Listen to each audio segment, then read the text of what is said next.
And today we continue. We just started with functions of random variables last time. That's what we'll do all day today. And then on Monday we'll continue with functions of random variables and also start talking about moments of distributions. And in the recitation, as I always say, we're flexible. We want to hear from you what you'd like to have covered in the recitation.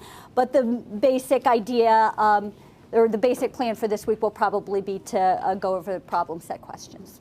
Okay? So, was it super hard? Yeah. Okay. What was was it mostly the scraping exercise that was very difficult, time-consuming? Yeah? Yeah. I think if we had known that there was a server you could use, it would have been helpful. So, for example, like when I just tried it on my computer instead of on the server, internet connection would be lost. And then because it took like 4 hours to run, I'd have to like do it again. Okay. So I learned that there was a server that doesn't crash that I can run it on. That's good for us to know too, because I can't say that we knew that, or at least certainly I didn't know that ahead of time. But yeah, so, good. Yeah, okay. In that case, it was fine. Okay. Okay. So I do want to make a couple of comments and about the problem set. So this is a heterogeneous bunch. There are some people who are here and have had, sort of probability courses before. Probability is not a prerequisite, so a number of you have never had probability before. There are some of you have had lots of coding experience. Some of you have had no coding experience. And so we're trying to kind of reach a balance. We want the people who sort of feel comfortable with the theoretical part to stretch themselves and learn some of the sort of data skills. We want the people who are more familiar with the kind of data skills part to really understand where these statistics are coming from a theoretical perspective. So it is a balancing act, and we're since this is a new course, sometimes we miscalibrate things a little bit. We're very happy to get your feedback. Let us know if things are overwhelming. We're happy to make sort of adjustments along the way.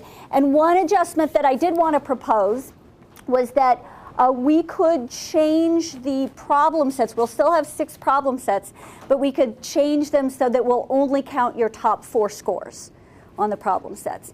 And so that might kind of take a little bit of the pressure off. Okay? Is that amenable to everyone? Okay, good. So we'll go ahead. We'll re-normalize them, so the problem sets will still count for as much, but we'll just count your top 4 scores. Okay? Yep. But I did get to learn a lot from this one. You did? Yeah, that was a good thing. Good, yes.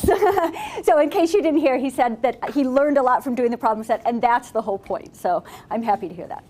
Great. Okay. Good. So what I want to do today to start out is to talk a little bit about the empirical project. And we'll talk more about it as the semester progresses. We'll fill in a little bit of the details. But I think I want to spend sort of 10 minutes at the beginning of lecture today to talk about how we view the empirical project, what the objectives of it are, what the structure of it is going to be, what the expectations are going to be, et cetera.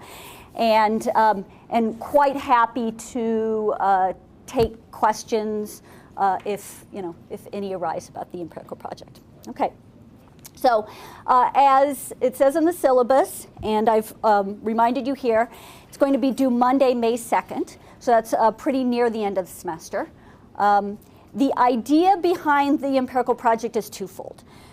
We want to help you improve your sort of practical skills in data gathering, data manipulation, data analysis, et cetera.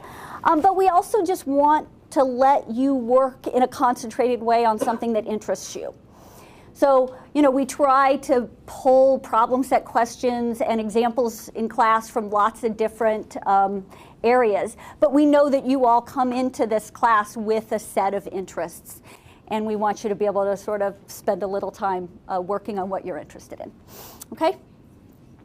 And so I guess what our view of the project is that there really could be sort of 2 different models, and you can choose which model is more, you're more comfortable with. So let me, I'll describe the two models, but the basic idea is one model for this project is that you can start with a data set that you find interesting and kind of just roll up your sleeves and get your hands dirty and find out lots of interesting things about the data set.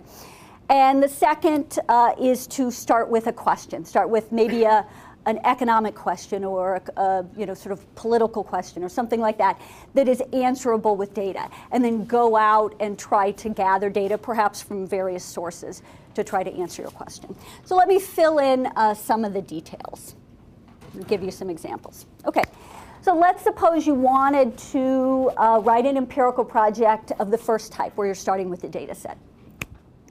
So the idea here is that you scrape, or you download, or you gather, or you otherwise obtain a data set that you find interesting, okay?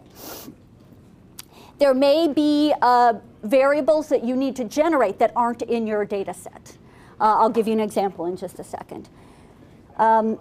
You will then create summary statistics and perform diagnostics on the data set. And we want you to do that both numerically and graphically. We want you to graph the data. We want you to make histograms. We want you to sort of compute various statistics involving the data. And it may make sense for you to only focus on part of your data set if there's sort of enough interesting stuff going on in just a subset of variables. That's perfectly fine. Look, when you're sort of investigating your data set, look for aspects that are unusual or unexpected or particularly important, and document those carefully, okay? These aspects could include unexpected correlations that you run across, unusual distributions of particular variables, surprising summary statistics, okay? And then the sort of final output is a 3 to 5 page, I'll call it data section, on your data and findings. And the idea here is just to describe in detail how you collected the data, where the data came from, what the structure of the data set is, and then present these kind of interesting or unusual aspects of the data, okay? And we'll be more specific closer to the date about what the write-up should include. Okay, so right now just think 3 to 5 pages with lots of detail about the data set, but we can be more specific later. Okay, so let me give you an example. Let's suppose you had a particular interest in the papacy. And so you went back and you gathered data on popes going back to the late 1300s, which was when sort of the popes moved back to Rome after being in France. And so you cared about how old they were when they were elected, how long they lived after election. For the most part, that corresponds to the length of the pontificate, because almost always they serve until death. And you sort of gather all of this data about the papacy, okay?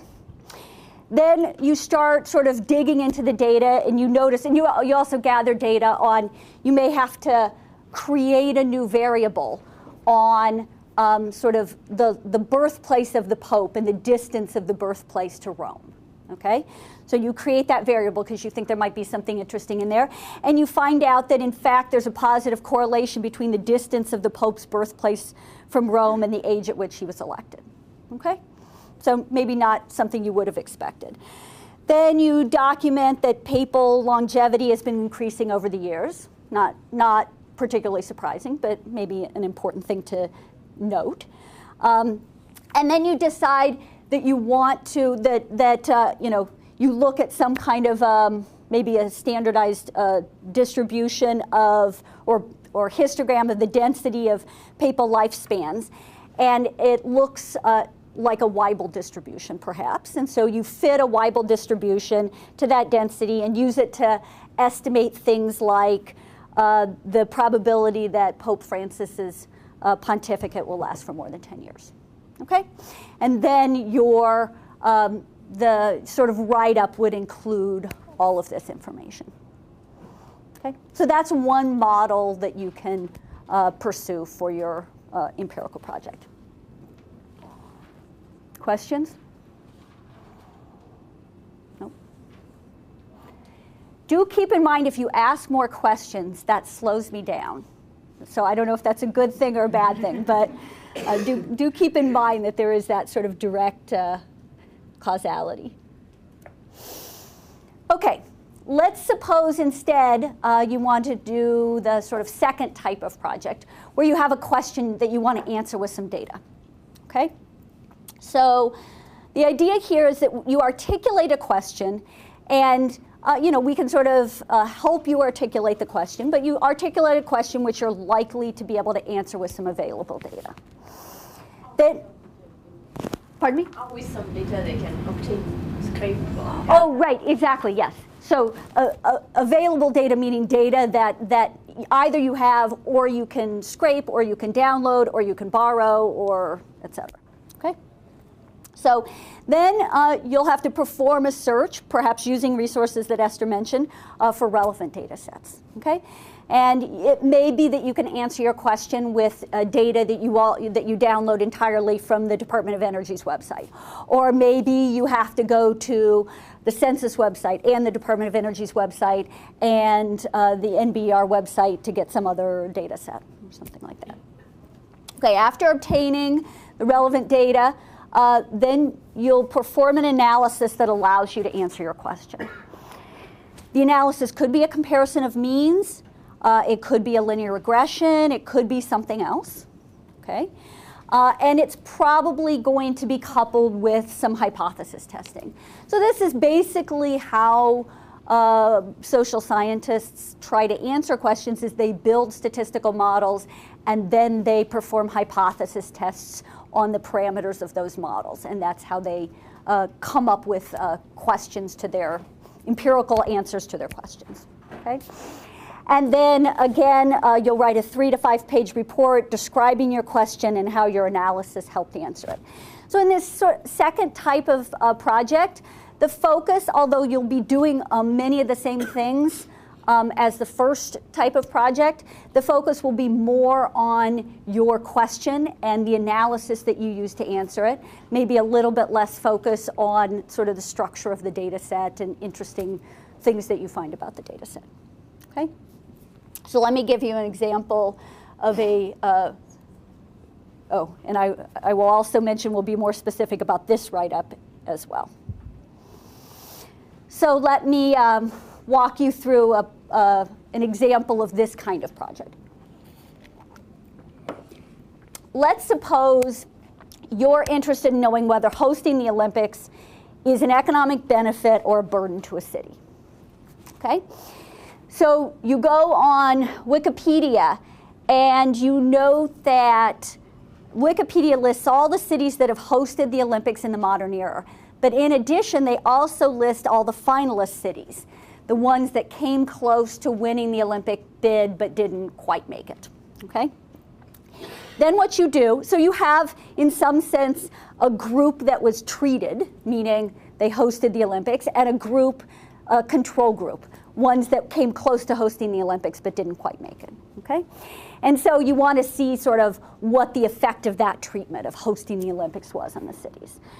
So then you go gather data on economic outcomes of these two groups of cities, say budget deficits and unemployment rates. Maybe you could think of other interesting outcome measures. You might have to gather those from different sources. Just a sec. You might have to gather those from different sources. But you gather those for all the host and the finalist cities and say you don't know how long the economic impacts, if any, might last, so you gather them 5 years after the Olympics and 10 years after the Olympics. Okay? And then you compare the outcomes of the host cities and the finalist cities. So you could just be doing a comparison of means. It could be that there are other city characteristics you would like to control for in your analysis, and we'll be very specific about how to do that later on in the semester. And so you might want to perform regressions instead of just comparisons of means, but that's sort of the idea here. Yes? I guess my question is more along the lines of like how far into the rabbit hole should we go, in the sense that if we're doing these comparisons of cities, right, there are any number of different factors that could impact, like let's say you're looking at Beijing versus London, and there are different growth trends for the cities, so should you control for other cities within the nation that, other than the ones that you're comparing specifically to the Olympics, to see whether or not the trends are So that's an excellent question. But do keep in mind that your write-up is going to be 3 to 5 pages long. And so that is and we can give you guidance along the way about exactly how sophisticated and how in-depth the analysis has to be. But when you're limited to a 3 to 5 page write-up, that suggests that the analysis is going to be fairly simple, because you're just not going to be able to explain everything you've done and all of the sort of data gathering. So I don't mean to suggest that the issues that you raise are not important ones, but you know, they might be sort of beyond the scope of what we're expecting for this paper, if that makes sense. It might be a good idea to have a little discussion section at the end, which include this kind of doubts you might have had on your own analysis as well. This is not meant to be your Nobel Prize address yet, but this is if you are able to say this is what the next step would be to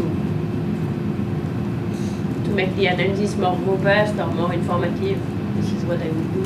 Yes, yeah. I'm glad Esther brought that up, because that's an important thing to keep in mind, that these, you know, no empirical paper is perfect. These papers in particular are not going to be perfect. And recognizing, and often a very important piece of doing a project like this is recognizing what the shortcomings are and sort of discussing them in the paper, even if you can't address them directly. Yes? So if you're already working on an empirical project, is it possible to do, just recreate a part of that? Yeah, so I think we would be amenable to people bringing in sort of data sets or projects from, like, you know, sort of research or other classes. We would want to have a conversation with you and make sure that what you're doing wasn't exactly what you were doing, say, for another class. But absolutely, we want to encourage you to, if you have a data set, you're interested in it, you think that there are interesting questions you can answer with it, we want to encourage you to be able to use that. Yep, absolutely. Okay. Okay, a few additional notes about the paper.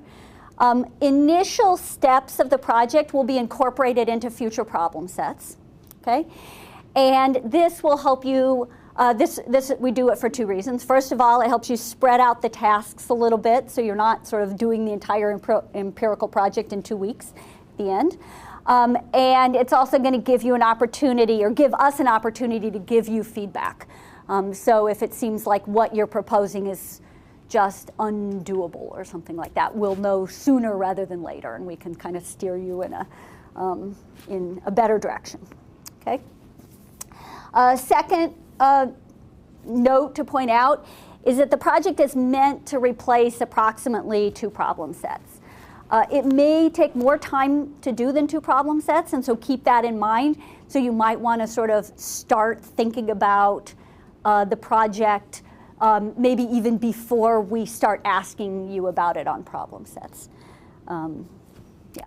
And finally, for the graduate students in the class, we'll basically ask you to do a project that essentially combines both of those exercises that I described, resulting in a 6 to 8 page paper. Okay? And you can certainly come to talk to us if you would like. So basically, whereas the people who've signed up for 1431 would focus, have more of the focus on kind of describing and documenting a data set, or more focus on answering a specific question, the graduate students would try to do both in a longer paper. Okay? And by the way, I should say, I've sort of given you 2 different models for this paper, the sort of starting with a data set model and starting with a question model. That doesn't mean that those are sort of mutually exclusive. So if your project ends up having some of the flavor of each of those, being somewhere in the spectrum between those 2 sort of models that I described, that's perfectly fine as well. Okay? Okay. Questions? One addition, okay. If you're planning to collect your own data by interviewing people, you need to obtain human subject approval. So that's not actually very difficult, but it means that it's one step So you will need to fill an application to the human subject, to the committee of the use on the use of human subject, and we will need to sign it, and we need to give a little bit of lead time for them to actually approve it. So that builds in some time that's not compressible. So think about it early, so that. And can we put something up on on the course website? Just a little sort of document about the procedure, the steps you take. I should actually do a little part of a lecture on human subjects. Okay. I will do it at some point or another. Maybe I should do it sooner rather than later. Yeah. If I'm not mistaken, the lead time can be as long as a month. Is that right? I don't think it's for just data collection. Okay. We can get expedited or expedited review. But yeah, it could be. It's good to count. It's good to count a month, so we don't have to call it favor with them. Please approve our project. Yeah. But a lot of those will be expedited, which means that the chairman can approve them. But in case that's actually a more involved project, Yeah. So basically, just to clarify, the only people who have to worry about the human subjects approval would be people who are gathering their own data from, like maybe doing a survey, for instance, or an experiment with your fraternity brothers or something like that. Using data that is restricted use for a reason or another, in which case the people who are giving you the data will know.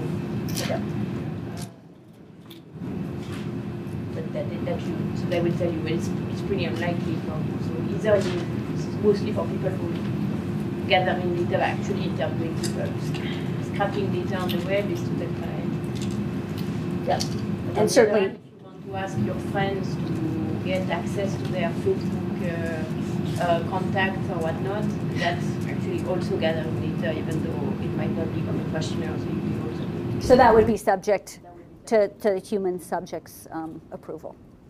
Okay? Questions? Nope. Okay. Good. Okay, back to functions of random variables.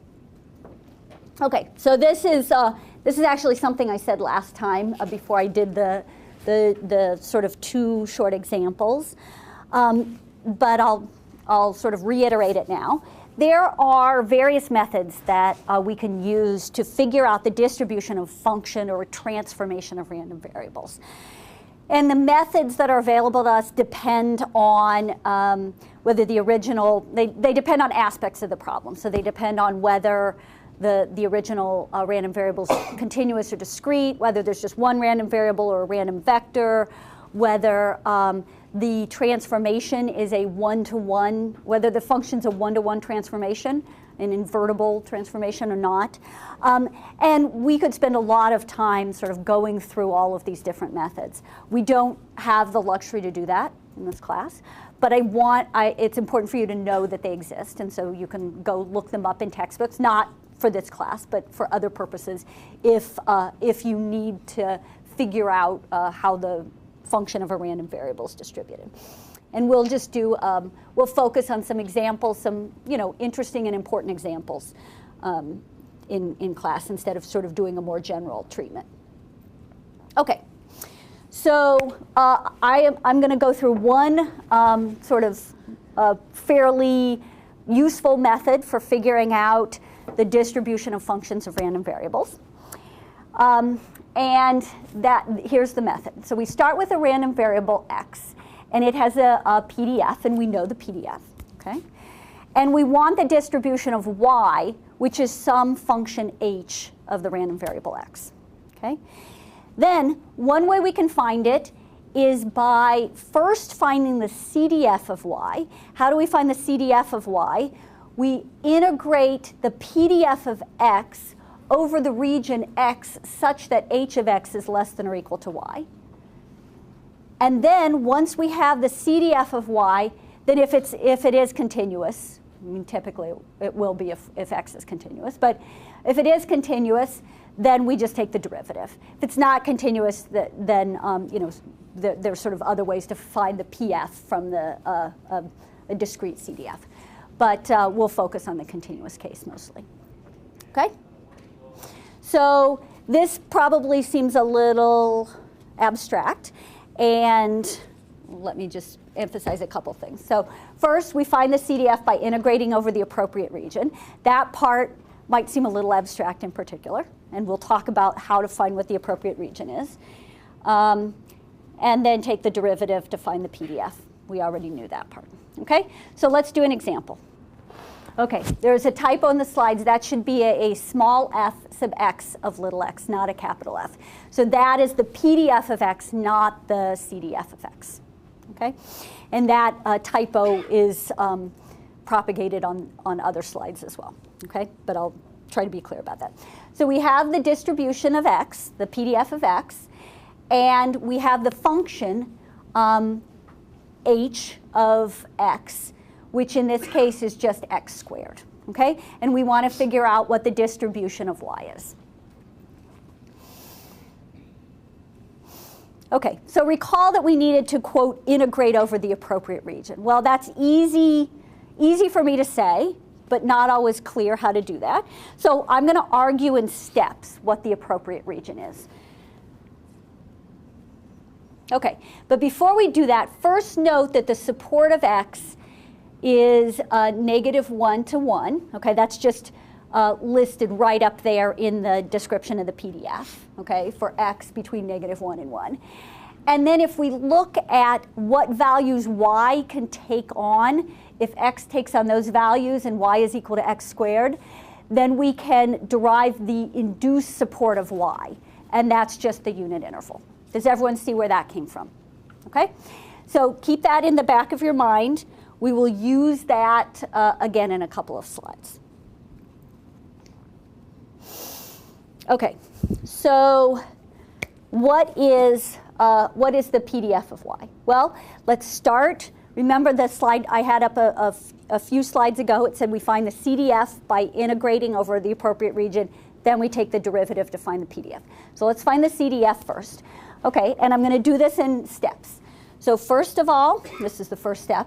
First of all, we're going to note, we're just going to write down the definition of the CDF of y. That's what we're trying to find. We're going to remind us what the CDF of y is. It's just simply the probability that y is less than or equal to little y. Okay, just the definition of the CDF. Now, the second thing we're going to do is we're going to plug in the function for y. So here in this first line, I had y less than or equal to little y in the probability statement, and I'm substituting in x squared, less than or equal to little y in the probability statement. Okay, I can do that.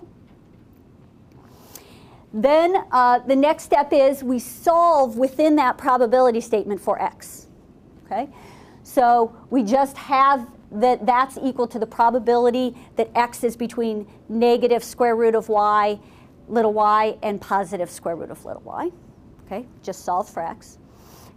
And now it should become clear what the relevant region to integrate the PDF over is, right? So what we have here is a probability statement involving a random variable whose PDF we have, right?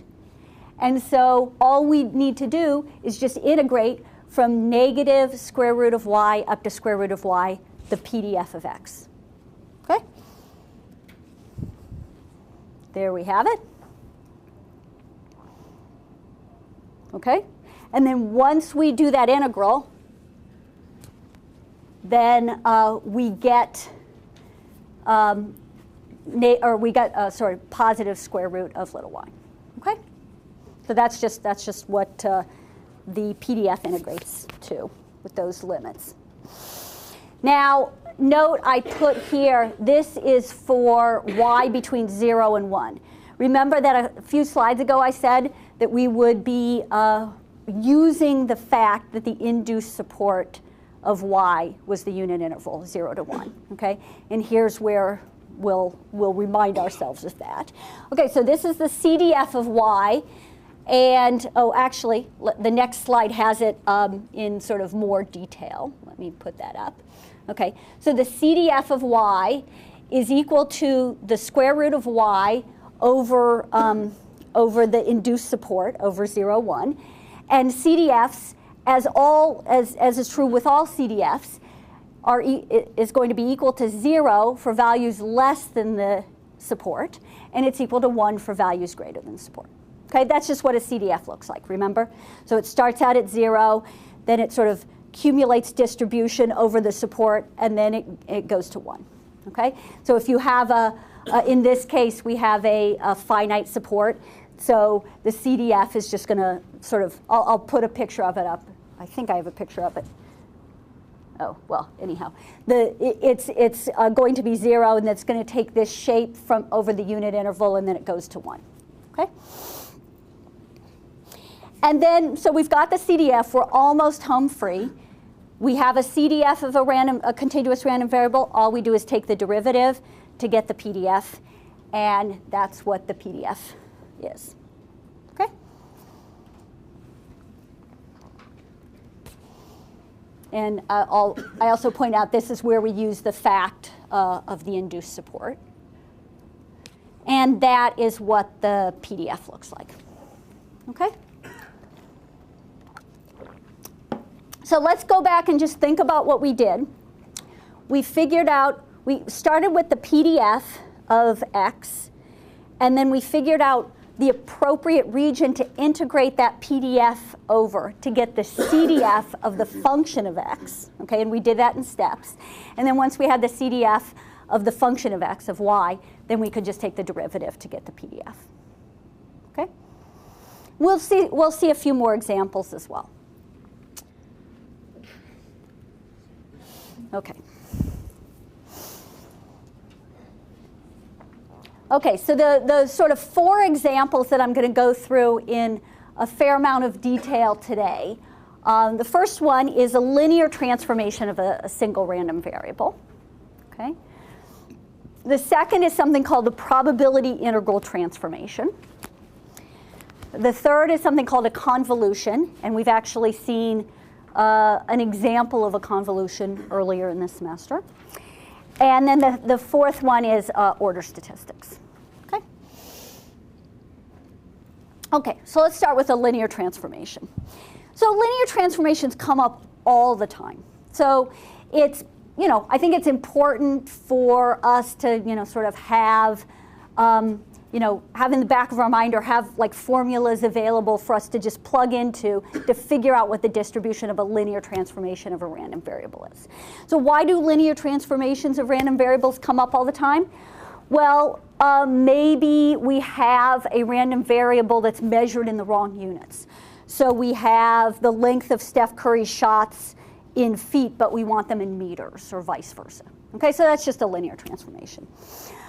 Maybe we have a formula that dictates a linear relationship between 2 variables, and we know how one is distributed. So if we know how one is distributed, then we should be able to figure out how the other one's distributed if it's just a linear relationship. So for instance, the number of heating degree days in the month of February could be approximated as 28 times 65 minus the average high temperature. Okay? So if we know the average high temperature, we can the distribution of the average high temperature, then we can figure out the distribution of number of heating degree days in the month of February. And then maybe we have a situation where there's some theory, maybe some economic theory that predicts a linear relationship between 2 variables. Okay? So, sort of linear transformations or linear functions of random variables do come up quite regularly. Okay. So let X have a PDF, little f of X, and let Y be equal to this linear transformation, AX plus B. Okay? And we're not going to allow A to be equal to 0, because if we allowed A to be equal to 0, then that gives us this sort of degenerate random variable. Basically just gives us a point mass, which we're not really interested in that. Okay? So how is Y distributed? Okay, well, we're going to do the same thing. We're going to go step by step and figure out the relevant region of the support of X to integrate over to get the CDF of Y. Okay, so we first write down, remind ourselves the definition of the CDF. So f sub y is just equal to the probability that big Y is less than or equal to little y. by definition. Now we plug in the function. So that's just equal to the probability that ax plus b is less than or equal to little y. Okay? And here we have to split it up into two branches because the solving for x is different if a is less than 0 or if a is greater than 0. Okay? So if a is greater than 0, then that's just equal to the probability that x is less than or equal to y minus b over a. And if a is less than 0, it's just the less than or equal sign gets switched. Okay? And so now we've got, actually before I put that up, let me just emphasize what we're going to do. Remember, we've got the PDF of x, and we have two probability statements here. I mean, we only care about one of them, depending on whether a is positive or negative.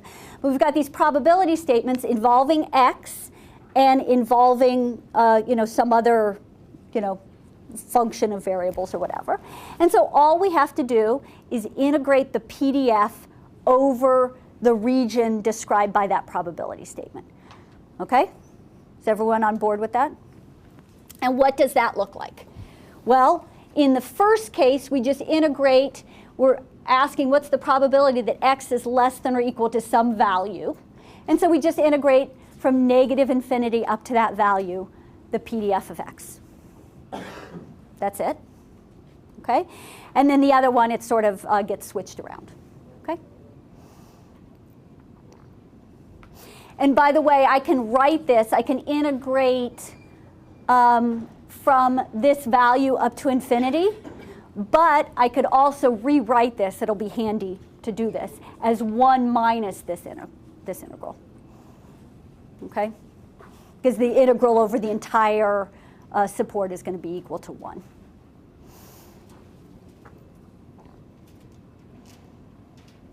Okay, so now I've got, I have these two expressions for the CDF, and all I have to do is take the derivative to get the PDF. Okay, and so I take the derivative in again in these sort of two different branches, and the derivative, I'll flip back up, the derivative of this with respect to, let's see, with respect to y is just equal to that expression. And sort of similarly, I'm taking the derivative of this second expression with respect to y to get that. Okay? And now we're at this point, we're done basically. But we can rewrite it in maybe a slightly more convenient way by using absolute value of a, so we don't have to carry around these two different branches. So we can just write the expression this way.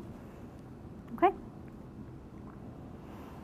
So now we have, if x is a continuous random variable and y is a linear transformation of x, where a is not equal to 0, here we have a formula that we can always just plug into to get the PDF of x.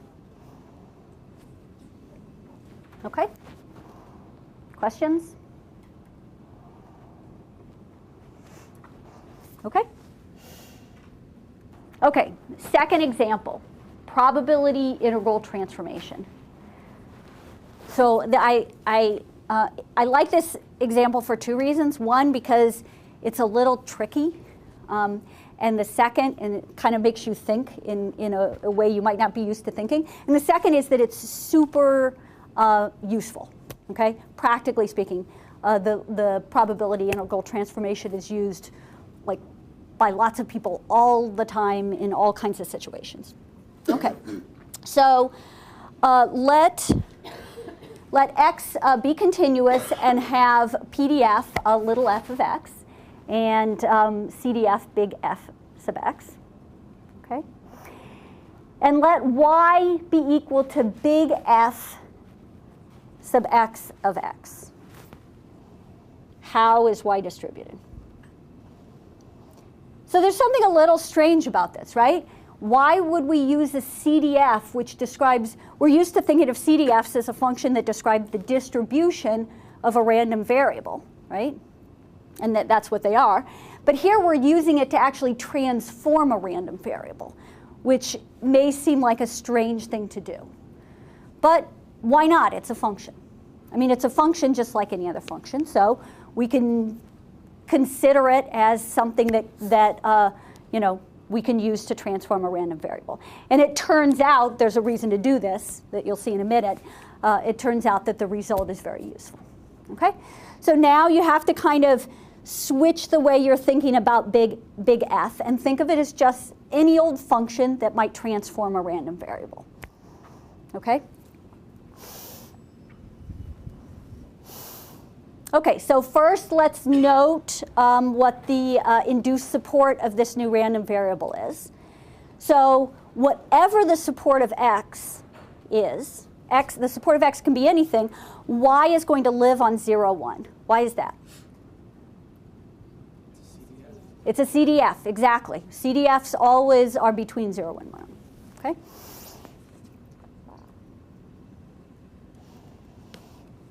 Also note that f sub x is invertible, or at least note that I'm claiming that f sub x is invertible. So for f sub x to be invertible, you know, we've noted before that it's non-decreasing, but in fact, if x is a continuous random variable over a connected set, then f sub x is going to be invertible.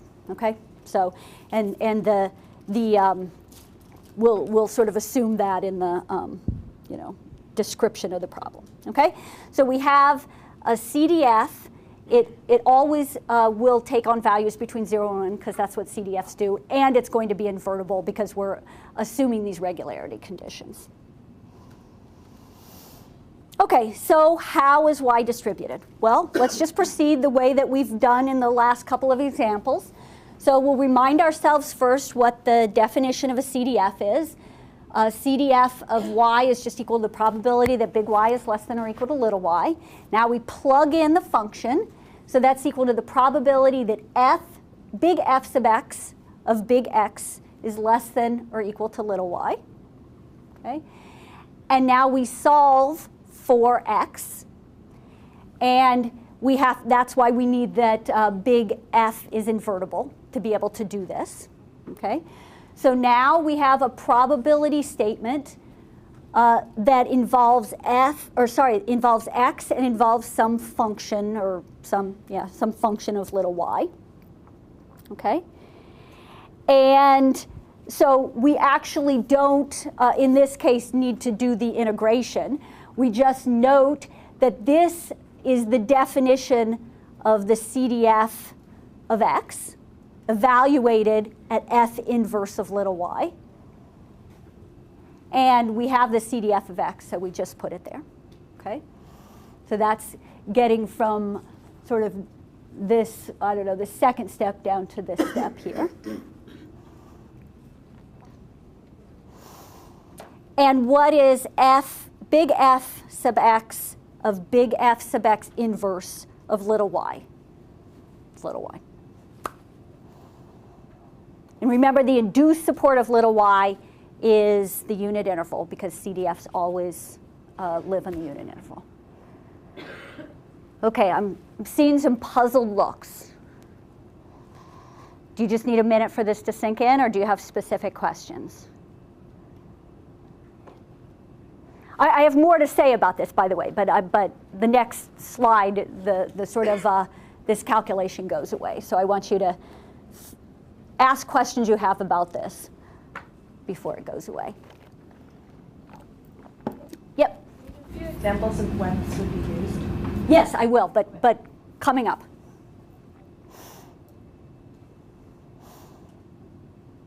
Is this okay, or do you want me to just go through the sort of logic one more time? Yeah, okay.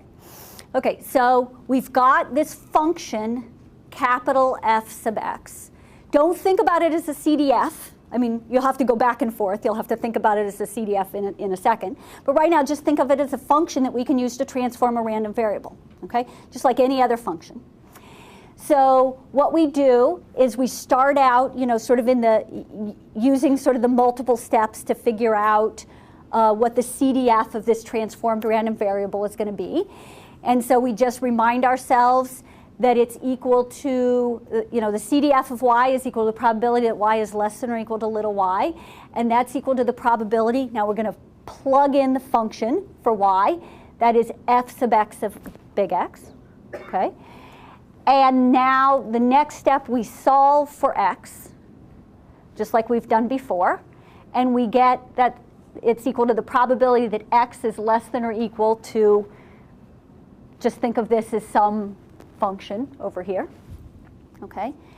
Well, what is that? By definition, that is the CDF of big X evaluated at that function.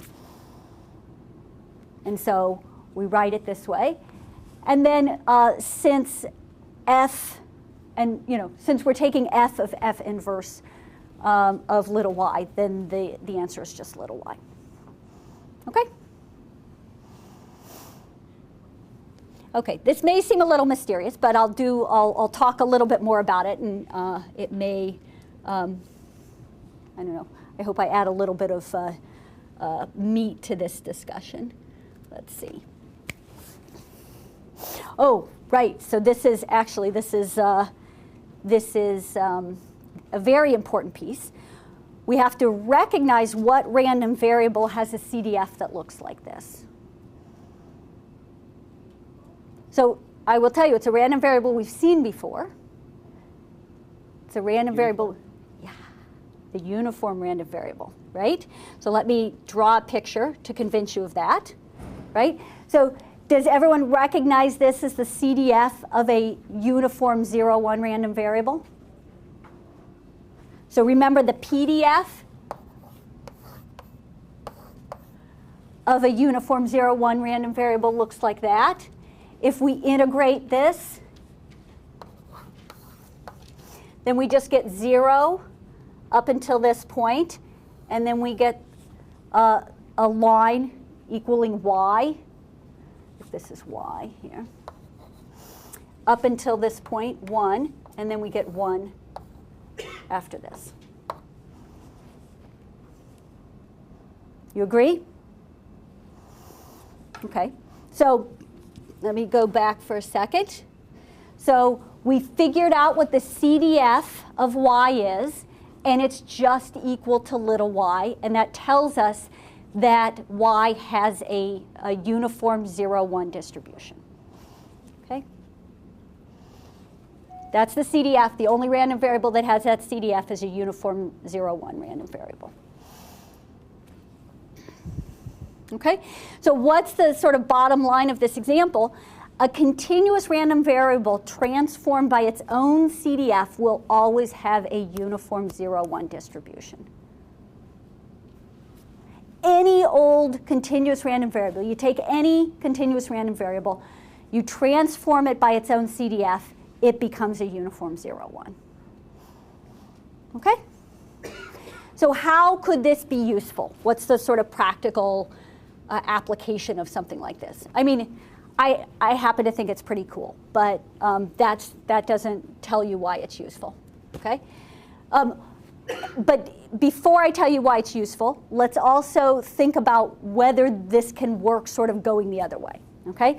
So can we transform a uniform 0, 1 random variable by the inverse of a CDF and get a random variable with that CDF? And I will tell you, without making you puzzle over this for too long, that the answer is yes.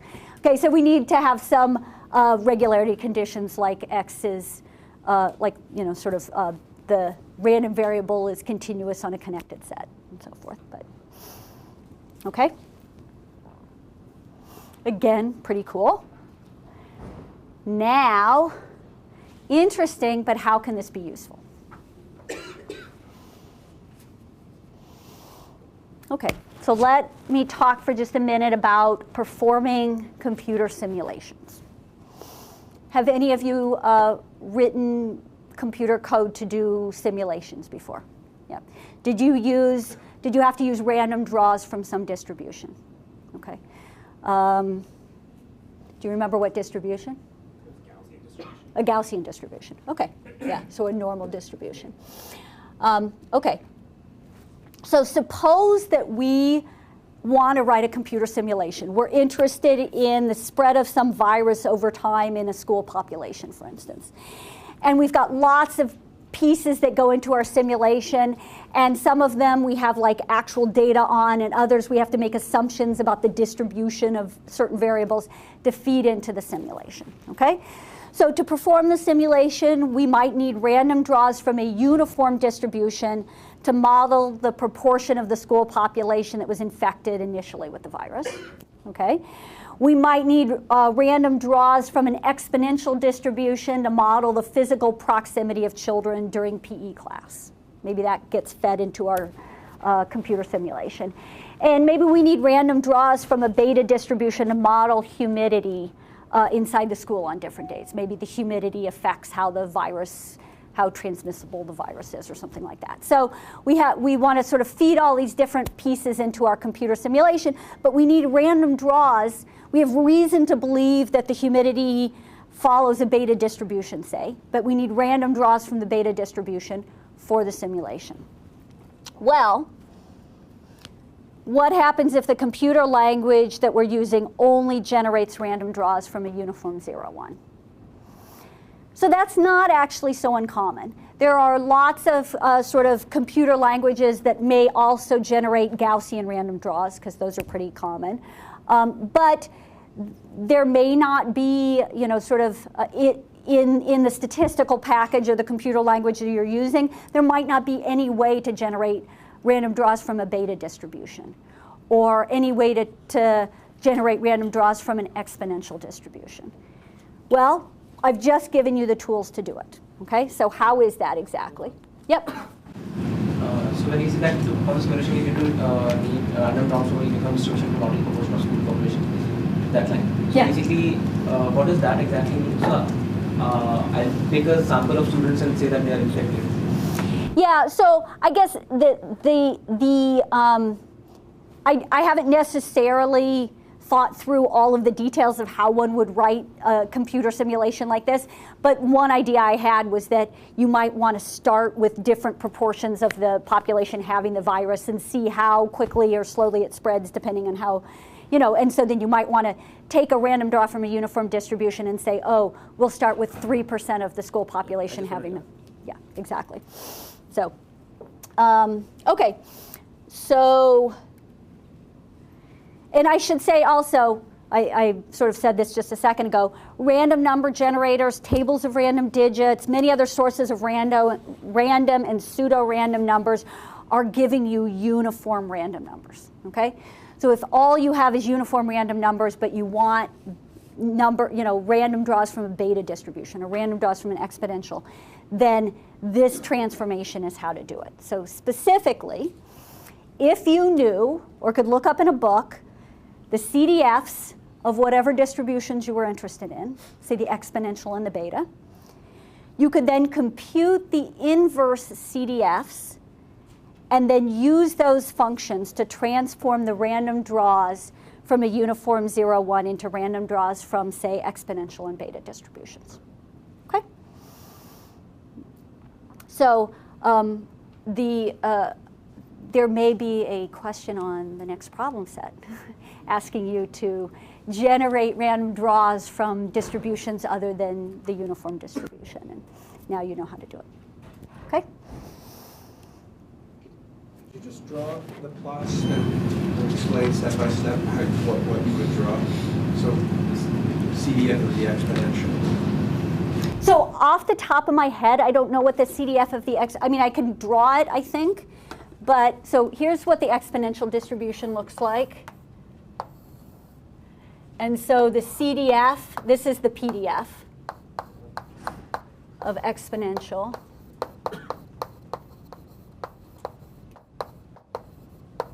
So the CDF is going to look something like this. It's going to be 0, and then it's going to asymptote out to 1. Okay? I don't remember if I tried to write down the formula, I'd probably screw it up or something. But you can find the CDF in any statistics textbook or probability textbook. So you just take that CDF, you figure out what the inverse of that CDF is, and that's the function you use to transform uniform random draws into random draws from the exponential. So the inverse also has a plot, and Yeah. the inverse can also be plotted. That's right. Okay. The inverse of that CDF is a uniform distribution. Sorry, if you take a uniform, no, this is great, because I'm sure you're not the only one who's a little puzzled by this. You take a uniform distribution, you transform it by the inverse of this CDF, you get an exponential. And then it follows that if you have random draws, random numbers generated from a uniform distribution, and you use the inverse of the CDF to transform each of those numbers, then those will be random draws from an exponential distribution. How would we write that mathematically? The F inverse, to give a picture. I'm not sure exactly what you're asking.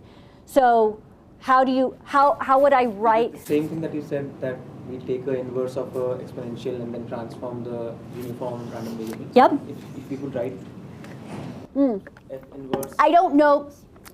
To be honest, I don't know off the top of my head what the CDF of the exponent of Just the. in terms of F and. Oh, just so it's just. Let's see. Sorry. No, where did I put it? Well, I guess I didn't write the equation here. So I have it in words. We just transform a uniform 0, 1 random variable by the inverse of the CDF, and we get a random variable with that CDF. So it's just, we can just take, if X is uniform,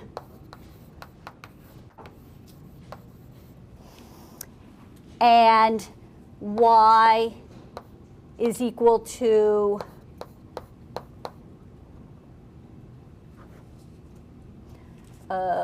let's see, I'm going to call this Z to avoid confusion. So we have a new random variable Y, and this is a function of X, and in particular it's this function of X. We take the inverse of we take the inverse of the CDF of Z and transform X by that, where Z is distributed exponential.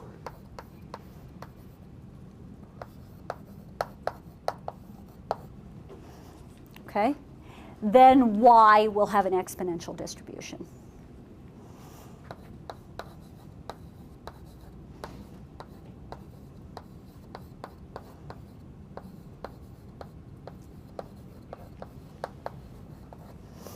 Okay, so you guys might not be able to see the board as well, but you have questions?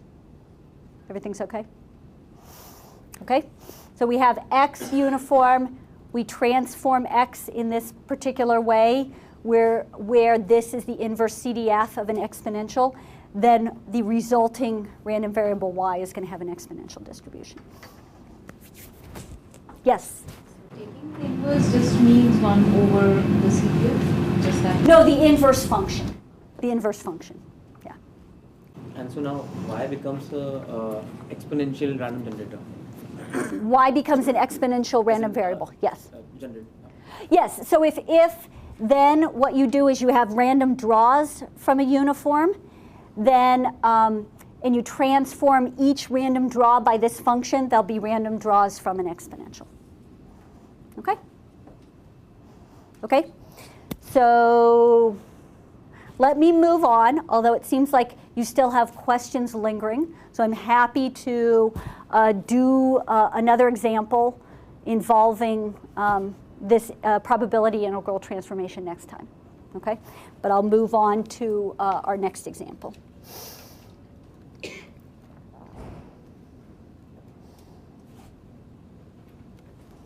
Next example is a convolution. Okay? So convolution has a specific meaning in math, and it has actually even a more specific meaning in the context of probability. And in particular, it refers to the sum of independent random variables. Okay? So we've already seen one example where we cared about the sum of independent random variables, although we didn't know at the time that they were independent random variables. What was that example?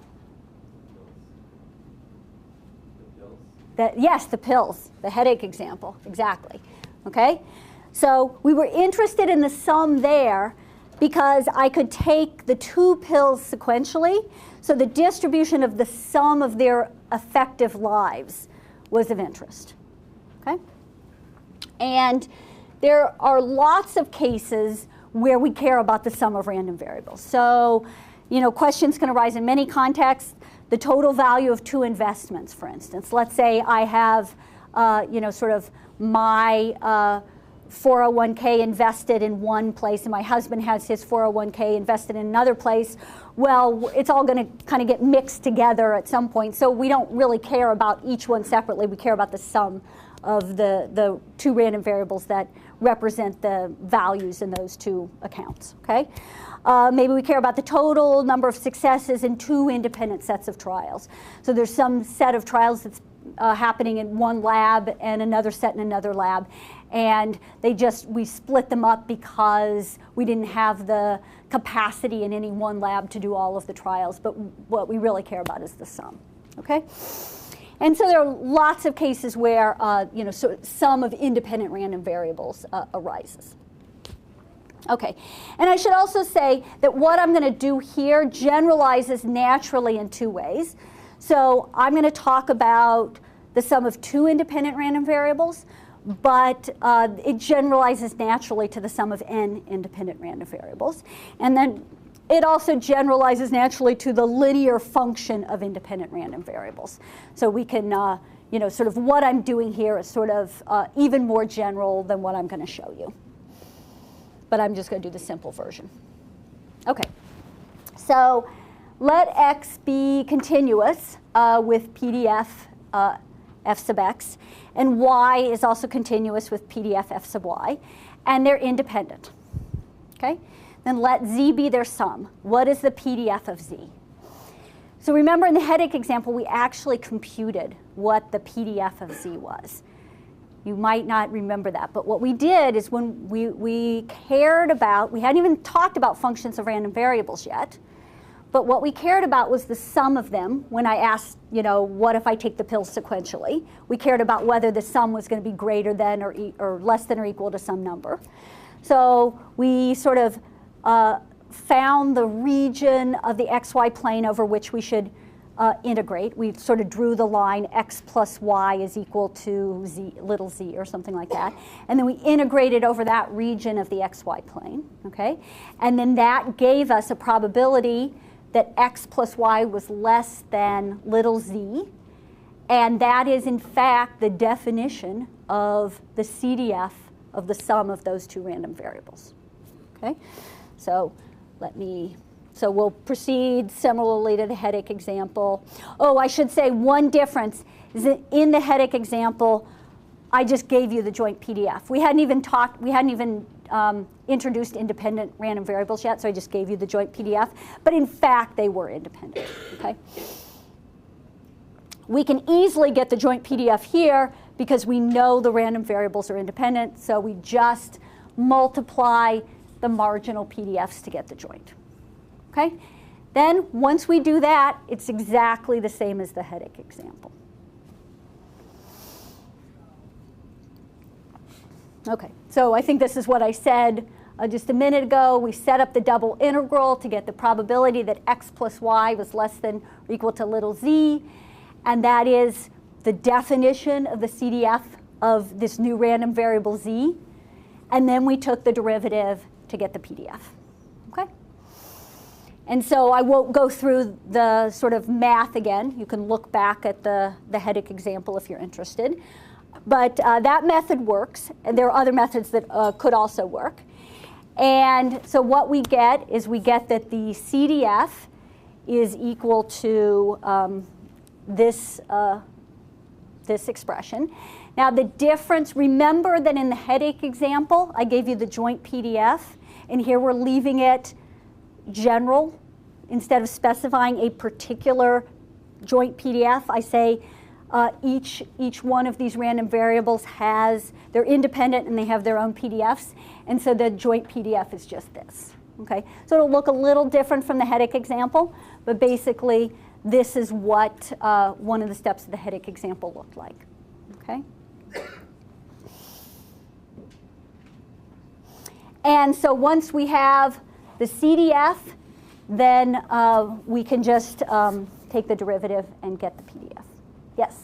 For the limits of the integration is x minus y minus x and y. Yes, exactly. Yeah. Yeah. So if you can go back to the headache example and see the pictures that we drew of the support and the joint PDF and how we drew the line where x plus y is equal to z, and you'll get the same limits of integration.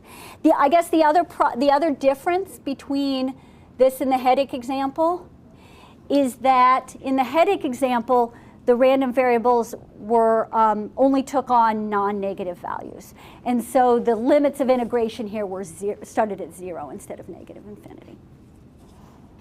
Okay? Okay, so now we have, based on this example, we have a formula that we can just plug into for sums of independent random variables. Okay, and this is the convolution formula.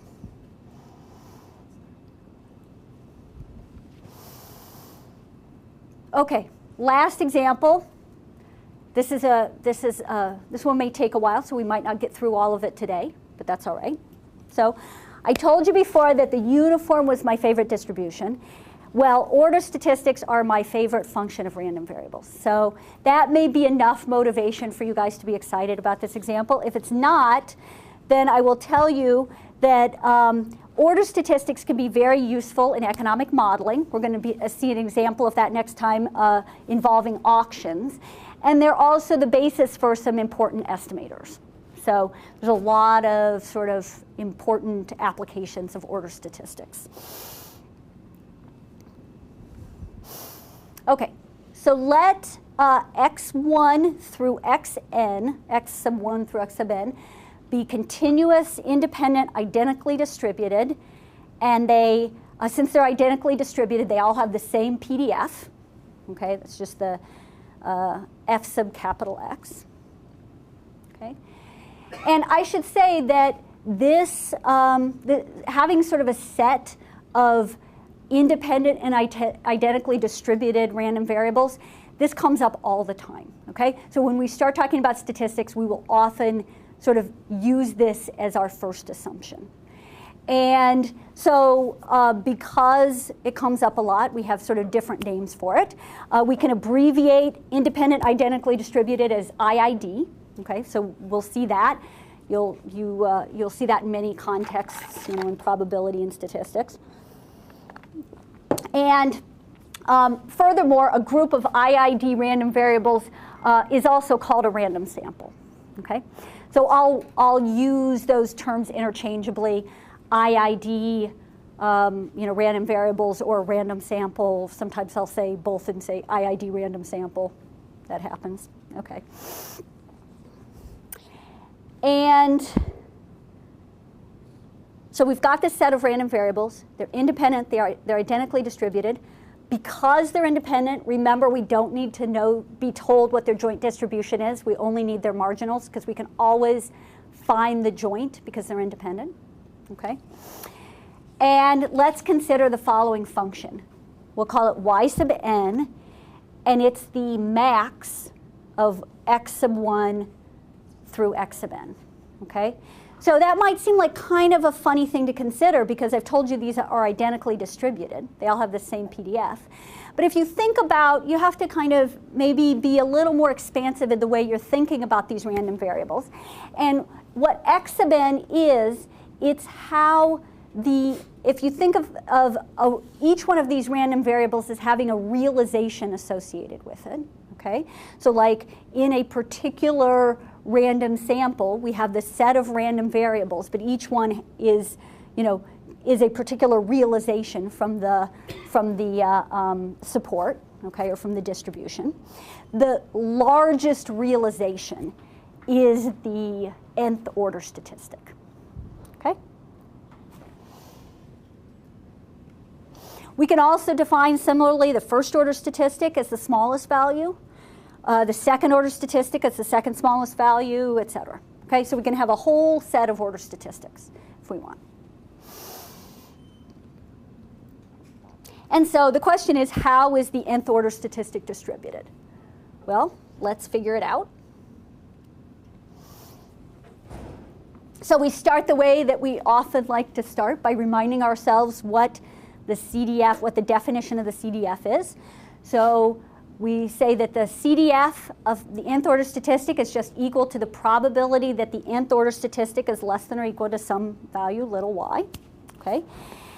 And since we have, so by definition, by the way we defined y sub n, we can then plug in this probability statement in the place of the second one.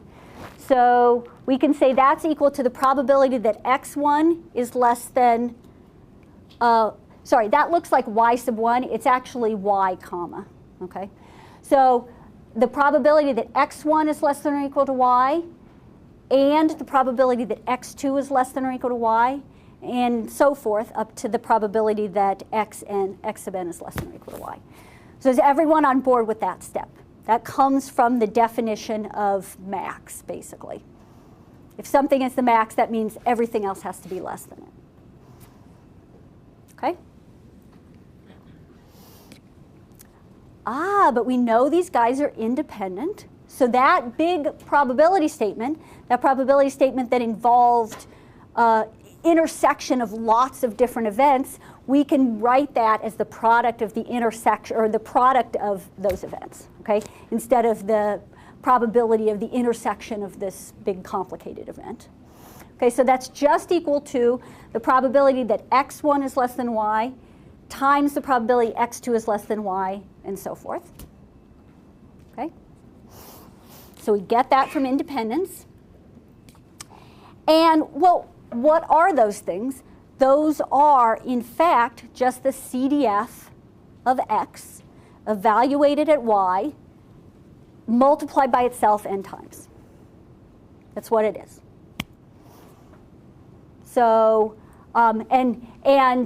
this is true because these are identically distributed. So each one of these capital F's is the same. Okay. Well, that was easy, right? Okay. Well, now we've got the CDF of the nth order statistic. Let's take the derivative to get the PDF. And so we do that, and it's just simply, we just, when we take the derivative, we get n times the CDF raised to the n minus 1 times the derivative of what was inside here, which is just the PDF. Okay? Pretty cool. How is the first order statistic distributed? Well, we can do a similar calculation, and it's going to lead to the PDF of the first order statistic looking like this. And that probably won't take you too much convincing to see why that's true. Okay? And in fact, we can do this with the second order statistic, third order statistic. Those get a little bit more complicated, as you can imagine, because we don't have a whole bunch of events of like everything being less than, we have to sort of consider the different permutations of ways that we can get, sort of n1 of the order statistics less than a value and n2 of them greater than a value and so forth. So the sort of the PDFs of all the sort of intervening order statistics, we can write them down. They get more complicated. Okay. Okay, so now we have the following. We have the PDF of the nth order statistic and the PDF of the first order statistic. And let's see a specific example. What do these distributions look like if we have a random sample from, say, a uniform, my favorite distribution, a uniform 0-1 distribution? Well, we're just going to plug into these formulas.